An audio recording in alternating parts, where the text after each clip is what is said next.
যারা বাহিরে পর্দা করে, আলহামদুলিল্লাহ বাহিরে গেলে বোরকা পরে তারা যান, এমনকি হাত মোজা পা মোজাও পরেন অনেকে, কিন্তু বাসার ভেতরে তারা পর্দা করেন। পর্দার দুইটা জায়গা, একটা হলো বাসার বাহিরে, একটা হলো বাসার ভেতরেও গায়রে মাহরাম পুরুষ থাকতে পারে, তাদের সাথেও পর্দা করা লাগে।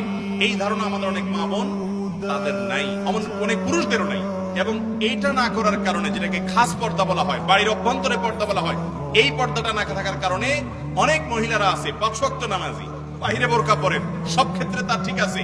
ছেলে যিনি, তার স্বামী যিনি, তিনিও হয়তো ভালো মানুষ, নামাজি কালামি, অন্য সব দিক থেকে ঠিক আছে, কিন্তু নিজের বউ তার পরিবারের এমন সদস্যদের সাথে দেখা দেয় যাদের সাথে দেখা দেওয়া তার জন্য হারাম। যেমন অনেক মহিলা আছে বাহিরে বোরকা পরেন, অনেক পুরুষ আছেন তার বউকে বাহিরে পর্দা করেন, অথচ তার আপন ভাইয়ের সাথে বউকে সাক্ষাৎ করতে দেন।